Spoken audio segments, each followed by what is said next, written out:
Good. Yeah, so I want to start with the relatively general questions, maybe with a question to the speakers. So basically, what do you think where we are and how far do we have to go to reach like this level where we can easily have robots adapting to tasks and learning tasks? So how far are we away? Do you think what is missing? What are the big things that we need to do?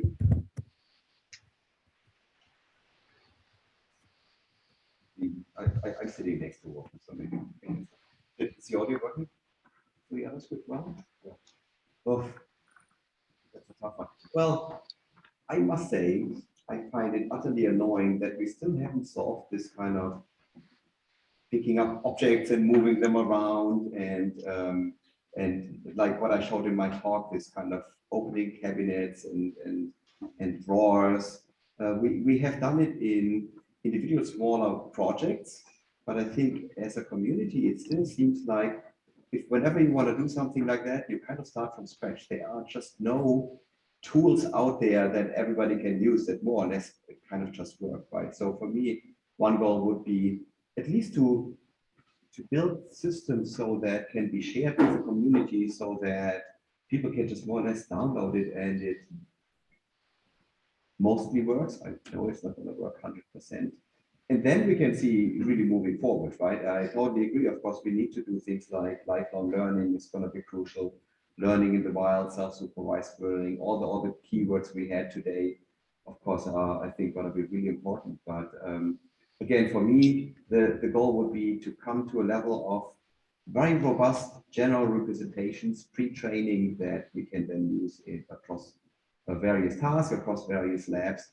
And that, of course, connects to this kind of, I'm sure many of you have seen in computer vision, in natural language, right? We have these foundation models, these pre-trained models. We see some efforts in robotics in that direction, but I think we still have a long way to go. But I think that should be a goal to have these kind of representations that are very robust. Thank you. Yeah, thanks. I think I agree with what Dieter just said, that what we can already do, maybe just celebrating a little bit of what we can do or what has become better since a few years. I think what looks really cool is grasping just random objects with butter with a gripper or with a suction cup. I think it's pretty amazing how much is possible there. There are still failure cases, right? But I think that has been pretty impressive what changed over the last years. And then also, I think there's a lot of work out there that leverages, as you said, these foundation models to do things like what maybe I showed, but I think also others have worked a lot with these foundation models, plugging in some new language and videos and being able to generalize over these different object properties and configurations and even tasks. And I think this is all enabled by these models. So I think that is pretty cool to see. But in my particular work, you saw like I had these 78 different tasks, or we learned these symbols, right, for 100, even 174 different tasks. But specifically the policies for the 78 different tasks were still done in simulation, right? Because if you were to train them actually on a real robot, that would be totally infeasible. And another limitation I want to point out from our work is that these learn policies were also only on one object, right? So how you actually generalize this to different objects where opening, as an example, means something different depending on what the object is, that's also an open question, right? So I think there is a huge delta in terms of what has happened in the last year for grasping random objects or manipulation. But I think we're still falling short of generalizing when it actually comes to bringing things to the real world. That's kind of my impression there. Yeah, maybe Andy, you can go next. Yeah, great, thanks. That's all super great points. Yeah, maybe some things that I see as bottlenecks or maybe opportunities or the frontier is really scaling to the variety of objects and scenarios. Like I think I'm constantly overwhelmed by that. So right, like at Amazon, if you can buy it on the website, we have to, the manipulation team is chartered with picking it up and, manipulating it, right? So we really have such a variety of textures and shapes and materials, as well as like degrees of deformation as well as tasks, right? Like picking and placing, sure, but then like packing densely. So I think that's a constant challenge. The other is, I think contact is super important. I mean, like from Dieter's talk, like, I think we're making advances and, predicting and estimating contact, but like planning through contact, I think that's another regime where there are so many factors that contribute to our ability to predict, reasonable contact forces. And we want our algorithms to sort of consume that data to, accomplish difficult tasks like packing things densely.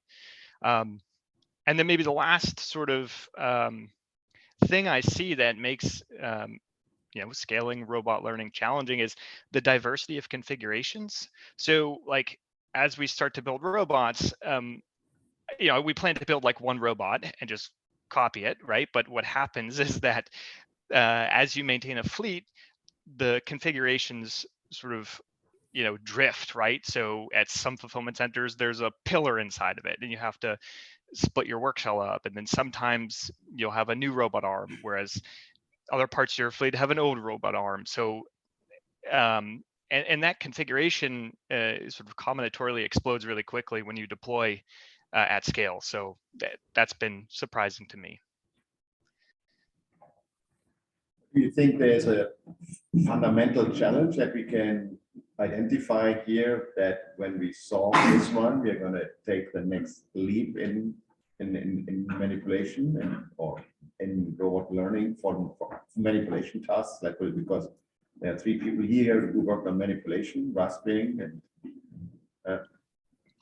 so what is a big thing that you like is in your way, where you think if we solve that, then we're going to take the next leap? I could give you, I'll try to answer. Sorry for asking I guess questions. But yeah, no, this is great. So I mean, I've been at Amazon for about 7 years. And so when I started, we were building, hand tuning classical perception algorithms, right? And then, as everyone knows, over the last, at least 5 years ago, everything changed where machine learning sort of took over perception, right? And now it's the default.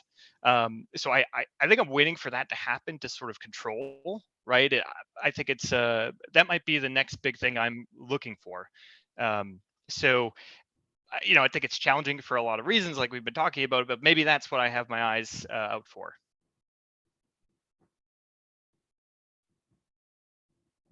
okay, nobody else. You're fine. So one thing that I didn't hear is, maybe I missed the first 2 talks. So sorry for that. Is this term of like embodiment? That's what people speak about, right? So like in Janet's talk, we also saw some sort of decoupling of perception and action there. And this question is like, how can in these tasks, in this grasping task, systems get better by actually acting in the real world? So what is how can we do this, right? And yeah, I can respond to that one. So actually, I haven't talked today about that line of work that I think is also really important, that actively explores and uses maybe vision and touch or other even sound sensor modalities to find out more about what an object is, what is it made of, how does it move, is it moving, is it articulated, and so on. If you actually interact with an object, you get way more information out of it, and that should be exploited. And therefore, if you give a robot the ability to do that, you could also scale robot learning, right? Like by just using these different modalities and ways to process temporal information as well. That is action conditional too. Yeah, so that's definitely one way, but I think, yeah, there are multiple challenges with that as well, right? Like one is the sensors. So we have really cool tactile sensors out there, but the ones that seem most interesting for me right now, like the gel side or other similar vision-based ones, they are very, you can't use them, for example, for training like a lot of tasks, right? So they are very affected by wear and tear, actually. So there's a lot maybe that can be done there. And so just in terms of sensing technology would be nice also to, I think that's also a challenge to advance. And then of course, finding a general model that understands how to act in order to get that information that helps you disambiguate information. That's another interesting challenge that I think we have to solve. Yeah, and maybe sometimes, I guess from the industry perspective, that's just what I'm guessing. You don't want a robot to, poke around that object in order to find out more about it. You want it to just pick up as fast as possible, right? Because time is money in industry. So yeah, I'm wondering also how you can maybe do this kind of exploratory task more while you're actually doing the task you're really interested in, right? Like how can you do micro adjustments and get maybe from this enough information to do the right thing, right? I actually heard from someone from Amazon that recovering from failure is actually not so interesting because it takes much longer and it might be easier to maybe ask someone who works there, a person actually, to help out in case something goes wrong. But yeah, that's just something I heard as well. And so there's also this question of time efficiency. Yeah, I could probably speak to that a little bit. Again, yeah, I think to maybe reverse order, your point is well made that it's definitely a team thing, right? So I think there are things humans are phenomenal at and things robots are bad at. So I think knowing where to partner them up is key to success. And so I think failure recovery is one of those. But yeah, so like this idea of like how much information do I need to know about an object in order to manipulate it, and like by manipulate it, hopefully I mean you move it sort of dynamically from one place to another, or from pick to docking.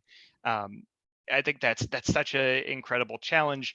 So part of the science hub work we're doing it with Alberto Rodriguez and Philip Isola is trying to figure out that, like, how do we do dynamic manipulation? And so there are some ideas of like, well, I'll instrument it with gel side or some tactile sensing, and I'll augment that with visual data, and then I'll sort of estimate parameters on the fly. Maybe there's a scanner, right, that stuff goes into. It's also, we have a website that tries very hard to communicate information to customers, so maybe we could use some of that data. I think one thing that I'm realizing is maybe what you can do, because you're just touching so many objects and you're trying to do it so fast, you don't really spend much time with any one object. But if you can understand how to get little teeny bits of information from each one, and then through categorization of products, or like a taxonomy of products, you might be able to assemble more generalized models over time. But I think that representation of an object is fundamental, and I don't know what the answer is. And maybe one quick comment also, because we also have one of these innovation centers, Amazon at the University of Washington. One topic that came up that I find interesting is also, actually, it's not only recovering from failure, but it's extremely hard actually to detect failure in the first place, right? In these settings, if you know nothing about these objects, for example, what does it mean if the robot wants to pack, let's say, a cereal box, and then it squeezes the box too much, and then the box is slightly damaged, or you have a bag full of chips and suddenly that opens and stuff spills out, right? Like, how do you detect all these kind of failures? And that's, I think, really, really tough. But at the same time, of course, it opens up also really interesting questions, as you said, to object representation. How should we represent objects? Should we just represent them by formable meshes or rigid models, or should we just learn embeddings for them, such that the embedding doesn't necessarily explicitly come up with a shape model, but it's just encoded in these vectors, kind of again, somewhat similar to these embeddings that are being learned by vision and language models these days. What I hear from all of you is that that aspect of if we only knew enough about all the objects and we were able to model this. I mean, in Janette's talk, that you had very, let me call this simplistic models that go back to the logic, right? In terms of like about objects, but you didn't have no understanding of as to whether there's something in the cup, right, which would constrain the movements that you would do with the cup. So you do not want to spill water over the robot and things like this.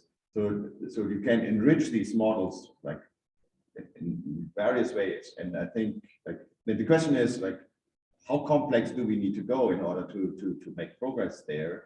And I mean, in order to simulate them, in order to plan better actions, to understand what might happen, what might go wrong. So how complex would these models need to be? So does it make sense to look into this and come up with descriptions that are like, or a Wikipedia of objects that contains all of the information that we might use for manipulation? Yeah, I think that's a great question. Actually, there's going to be a talk later from our team from Wentao SOR nets where we're trying to learn representations from objects, because I think we did a lot of work early on also on explicit 3D object models, shape models, and then also you can have friction and things like that in there. But that's just not going to scale to, as we know, to unknown objects, deformable objects, and is flexible enough for these different types of tasks. So I think we really need to go where we're learning representations that are task relevant. So which means we need to have enough training data so that we can train, for example, large scale, possibly transformer kind of models that then generate representations that are very flexible for downstream tasks. You can do this in these readout networks and things like that. We've seen the recent work also, for example, on the Gato or Gato, I'm not sure what the proper pronunciation is, but that is another example where they show that you can actually, with very large scale training and networks, you can learn things that are actually very flexible. I don't think I have a lot to add to what has already been said there. I think also it's really task dependent what you need for task. And yeah, I don't know, how to automate that. It's maybe interesting. But doesn't that hinder progress? That if we always, when we have a new task, we need to come up with a new model that is able to, or that's appropriate for that situation? Or would it be better to actually downscale a super complex model and pick the stuff that is needed for the task? Yeah, that's also something I'm thinking about in the context of deformable objects. For example, do you need to represent the mesh in like every point on this deformable object in order to manipulate it really? I don't think so, but I also don't know what exactly the best representation there is. Maybe it's a handful of key points on it, or honestly, I don't know yet, but so that's like just another example where this question is unclear. So yeah, should there be a database like not a WikiHow or Wikipedia or something like that for objects where you can just do really fast retrieval of similar objects and materials, or maybe if you have a particular task, if you don't define what it, well, I don't know. Sorry, yeah, it's very hard. Like you still then for the task need to find what does it need, right? It's like a chicken and egg problem. And is there anything you have to add or want to add? Yeah, maybe 2 points. I just to echo what's already been said, I think there's, at least our research is indicating some initial promise of learning sort of a common generalized representation and then fine tuning that with small amounts of in like real-time data, if you will.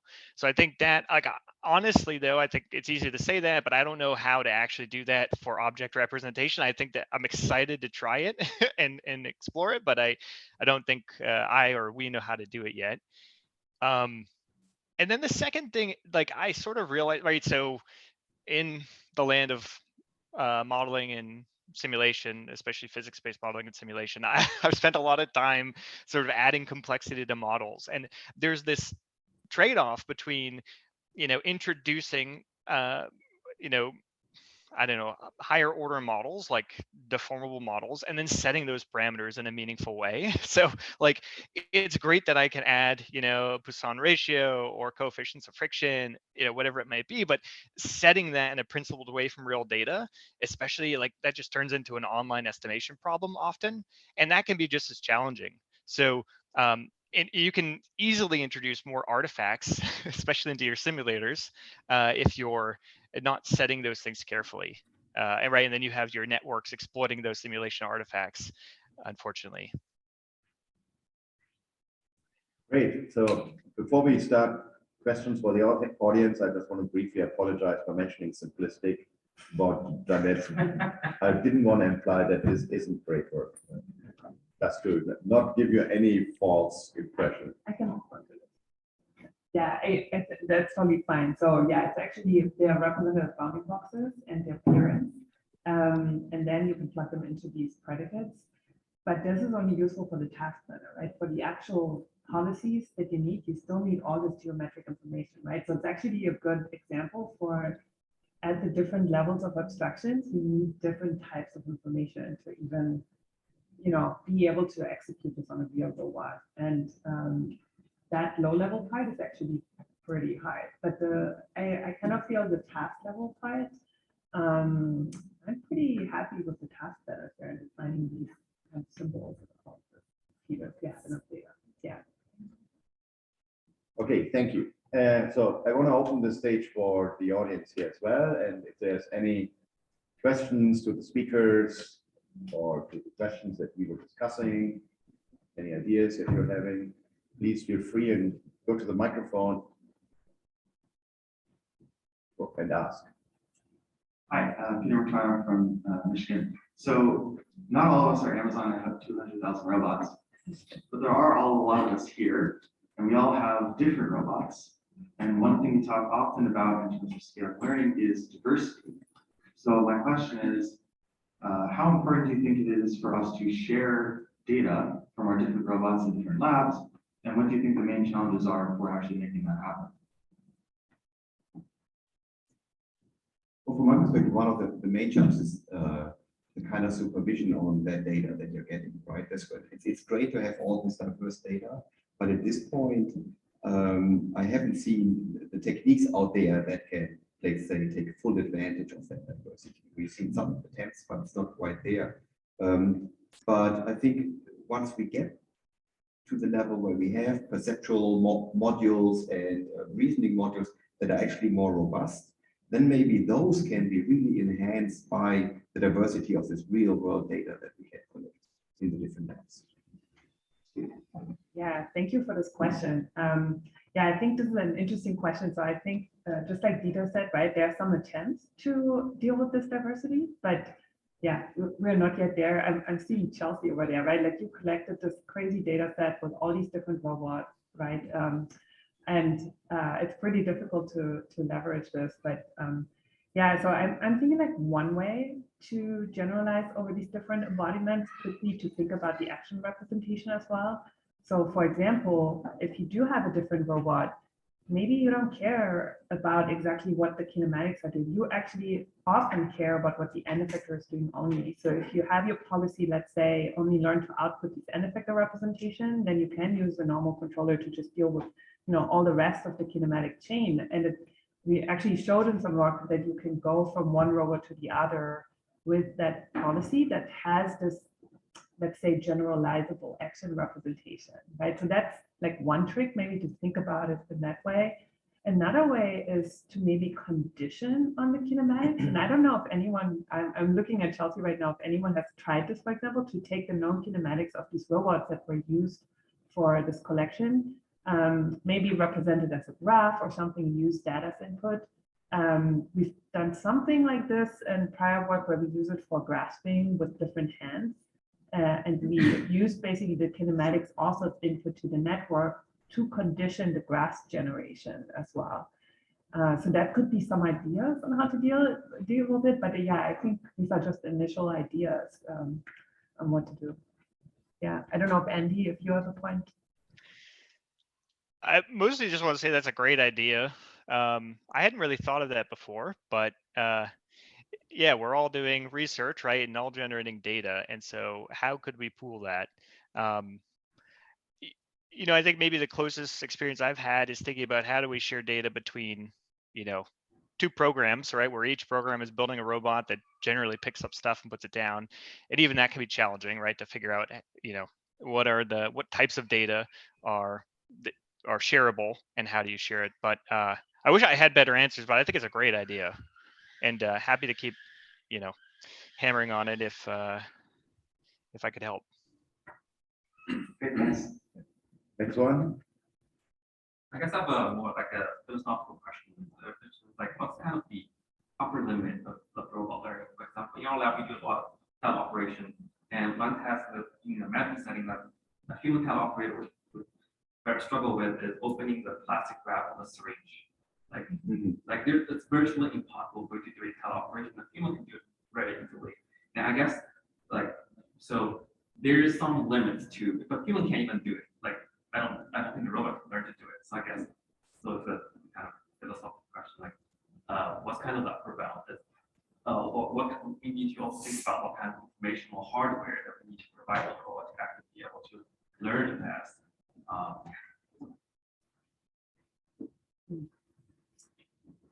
Yeah, I don't know. I find it really hard to give these absolute statements like when will we have self-driving cars, or it's really hard to answer. Therefore, also what is the upper bound of? But I think it's a good point that there's this limit also induced maybe by the current hardware that we have. But I'm wondering, let's say you would develop some hardware that was really good at opening these kind of wrappers. Then maybe this hardware wouldn't be great at other tasks. And so it's again a question of maybe specialization, but then again, with our, as you said, like with our hand, we can do it, right? And so there's some interesting work that looks at co-design of sensors or kinematics and hands, for example, and learning the policies as well. So that could be an interesting direction, but I don't know about the upper bound here. So what I thought when you were speaking is, that do we really need to define an upper bound and saying like this is what we can accomplish, or would it be better to look at the question, can we have superhuman manipulation performance? We do have this in some way, like when you look at industrial robots, right, they are more effective than humans. So I don't think that the human is the limit, and maybe like companies like Amazon in the long run, they want to be more effective with robots than the humans are. Right? So I mean, I would be the same with self-driving cars. They also speak about superhuman performance, and I don't think that we should limit ourselves by looking at the human, and rather think about like, can we be better? Yeah, and I think it's as everybody says, it was extremely hard to even think about exactly what these upper bounds would be, right? That's the exciting thing of being in this research area. Like nobody knows, right? It's kind of this whole question of general AI and how far can we go with this? And as you said, I think it's also it's a development that is required on the hardware side, sensing side, but also, of course, on the computational understanding of these scenarios and the controls. And yeah, we also did with this DEX pilot where we, for example, used a human that can through the hand teleoperate an Allegro hand. And we were surprised by, again, kind of what humans can do, very similar to when they did the early Willow Garage, the Peer 2 tests, cleaning up the living room. And just with this dexterous manipulation, you can do a lot of stuff with the current hardware, but we just don't have the perceptual understanding of even doing something like that without teleoperation. So a lot of exciting work to be done. Next one, or Andy, do you have something to add? Yeah, 4 more speakers. That's been. You want to Okay, I'll go quick now. Just great question, and I think just to echo what was said. it's hard to make a comparison, and maybe that's sort of not the thing to do. Maybe it's just thinking, yeah, robots are amazing at certain things, and we're probably going to be surprised at how good they are at things we can't even imagine. But yeah, they'll probably get tripped up with shiny boxes or plastic wrap. In here. So while we go for the next question, Janet is trying to fix the power. Yeah, I'm trying to find the part. Okay. My question is about some trends in the robot learning these days. I might be wrong, but I feel like the very big data set and a very photorealistic simulator and the parallel training based on the GPU is becoming a very mainstream in these robot learning trends.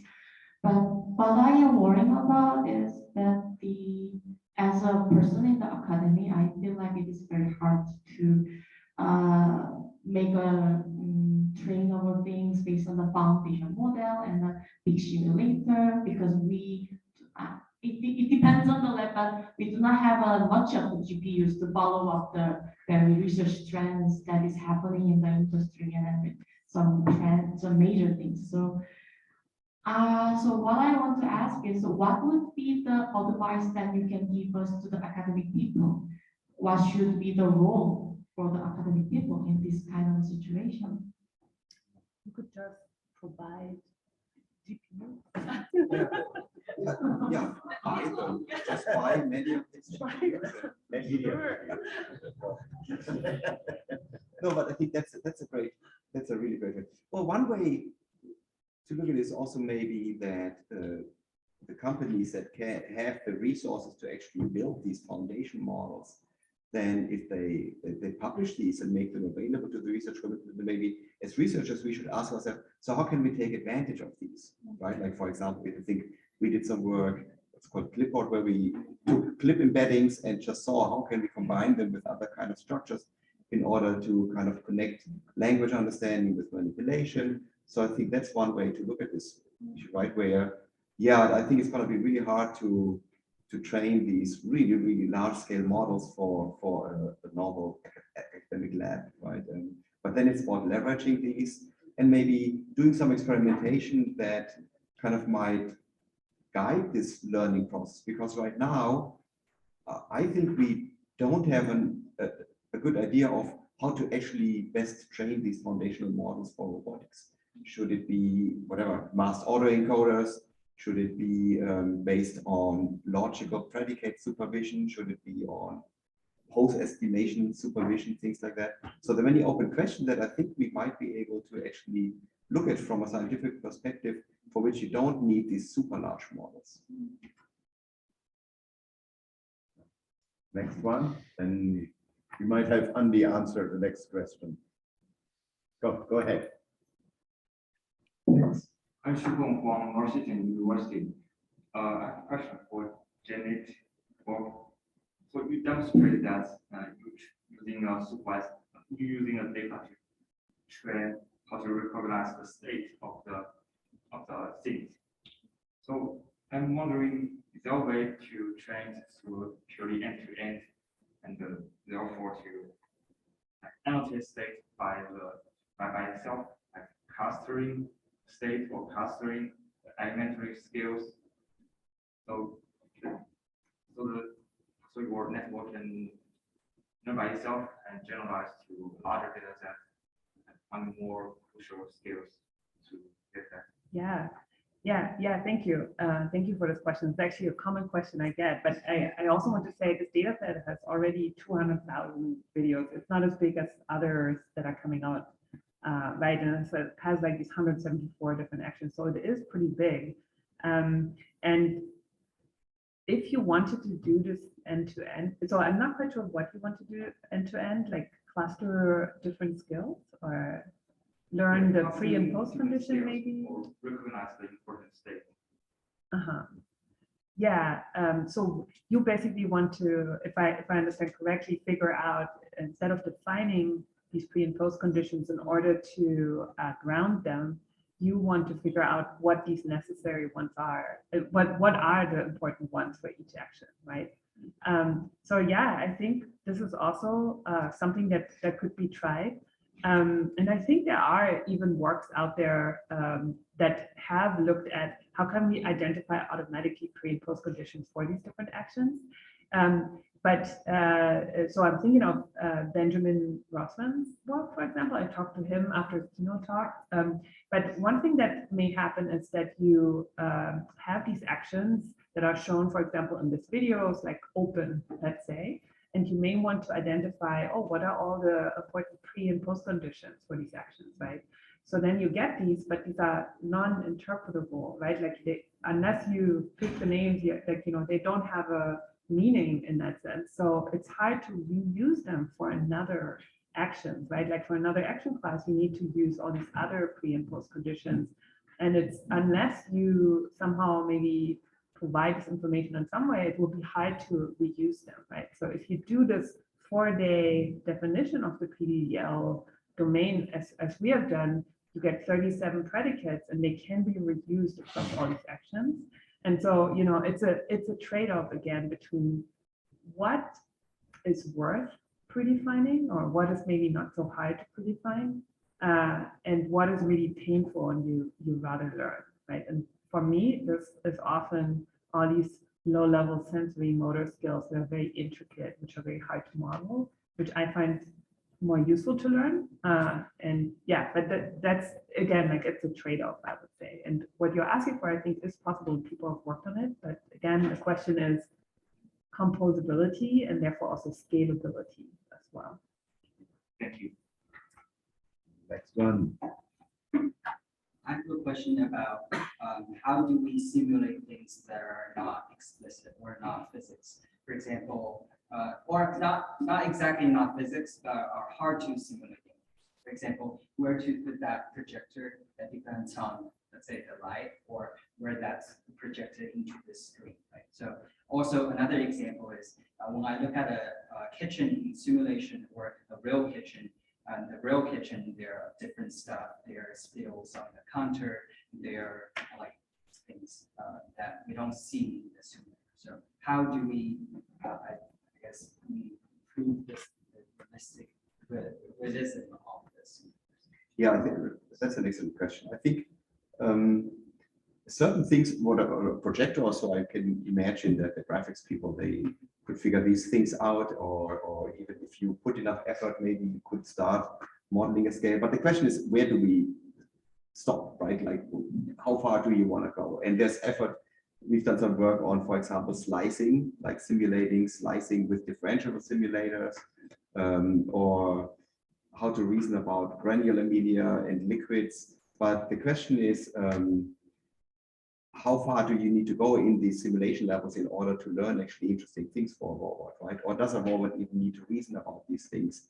And I personally would imagine that we actually have to find out learning techniques that start working better in the real world so that we don't have to simulate everything. So, I mean, the simulation work I highlighted, and it's just kind of, I see this as a beginning to build a foundation for these robot tasks. But ultimately, we need to have robots that can just learn things in the real world as well. 2 questions left. My question is about action representations. It seems like we've got a lot of good work recently representing state, representing perception, and different representations. I was wondering if folks could talk a little bit more about what we think are the limitations of how we represent actions, and is there anything we can do to make sure that they can scale to all sorts of different tasks, different skills? Andy, do you want to? Well, I'm not sure I'm qualified to answer that one. I'm not, a learning person per se, but if I understood correctly, like, how do we think about like action policies for robots? And I could chip in maybe a little bit and then defer to someone that knows more. But something I struggle with is that like industrial manipulators typically like take, packets down, like, PVT trajectory packets or waypoints, sparse things. And like really we want to write torques down, right? Or like more, continuous control policies. But those things tend to only be available maybe in more of a research setting or they might be harder to write down because you can get them wrong and the robot can do crazy things, like writing torques down to a robot. So I don't know what the right answer is, but I guess from my perspective, I think, how do you describe like the policy of manipulation? I think is like, what are the primitives even? Like, is it a push and a nudge? Is it a a continuous trajectory? So I don't know. I wish I had a better answer, but maybe I'll defer to someone else, see what maybe someone that knows more than me. Yeah, thanks, Andy. I actually have some more thoughts on this. So if you look at grasping research over, let's say, 10 years, or even longer, you can see in the beginning of grasping research, it was all about defining the intricate hand configuration and the contact points, and right? And we arrived finally at the suction cup. And what you need there as an action representation is not the contact points and the configuration anymore. Actually, there are all these simple grippers right now, and you only really need a point and maybe an approach angle, right? And then how you reach with the entire arm is taken care of by some controller or motion planner, right? So that's one example of how action representation have really became really simple and very hardware specific sometimes as well. And also we're thought of like, oh, this is actually easier to predict. And then once I'm closed, I can have like either a closed loop or even an open loop controller that executes this. And I'm also thinking again of this example that I brought earlier, that actually having a policy that outputs Cartesian, delta Cartesian position, maybe impedance gains or things like that are actually easier to learn for context-rich tasks than joint torques, for example. You can just have that by like just a controller that we know how it works, right? Like how to write it down. And other thoughts are, for example, recently we worked on articulated object manipulation, and we found that, if you have a compliant controller, you don't need very complex action representation to tell it what to do. You just need to ensure, okay, it has a rigid grip, and then you just have one vector, a 3D vector of the pulling direction, and that's it. And even if it is uncertain about what this articulated object is, it doesn't matter. It's compliant. It will be fine, right? So there's a lot of interplay between the hardware, the way you write your controllers, and what you ask the policy to output there, right? Yeah. Okay, thank you. We're going to do one final question for the person here in the room, and short answers. Hopefully. Sorry. Hi, my question is about foundation models. So many of you guys have mentioned the importance of foundation models, and we have seen how well it works in other fields like vision and language. But I think it's largely because in those fields, they have access to a large amount of diverse data naturally generated on the internet. But we do not have the equivalence of something like ImageNet for robotics. And one of the previous questions was about how to curate this diverse data set for robotics, perhaps by everyone collecting data. But on the other hand, we do have naturally generated diverse data of how humans perform certain tasks on the internet, such as YouTube. So my question is, do you guys think perhaps one way to build a foundation model for robotics is to use human data in the wild? And if so, how do we actually get there? Thank you. Yeah, I think that's a really interesting question. On the one hand side, I think it's certainly very promising using these video data sets, right? And then you can do autoencoders, mass autoencoder kind of things also on video data and things like that, or with flow supervision, things like that. I think that's a direction that's certainly very interesting. We'll have to see how well it actually then transfers to the real robotics tasks, right? Like when robots have to execute these kind of tasks. We are really trying, I mentioned that at the end of my talk, really trying to see if, for example, at least in this kitchen cabinet setting, if we could generate a data set that is large enough that we can train actually very robust models. At least initially, I'd be happy if it would just work in anybody's kitchen for regular doors and drawers and objects. I'm not saying suddenly the robot can cook or something like that, right? But as a beginning, at least through simulation, we have a lot of control over what we learn. We can investigate what kind of loss functions do we need. We don't really know what the loss functions are. And that's at least the direction we're going to investigate. But again, I think real world video data might ultimately turn out to be the right way. I don't know. Yeah, maybe to add to that, I think there's a lot of opportunity in these huge video data sets or on YouTube. And in our work, we also found that it's actually feasible to bridge the domain gap between human and robot actions. And maybe one thing to think about is, do you want to imitate the person, or do you want to imitate the effect of what the person has done, right? Like in code that from our idea of us. So. Great. I think we are at the end of that session. We didn't answer the chat from Zoom. Sorry for that. There's so many on-site questions.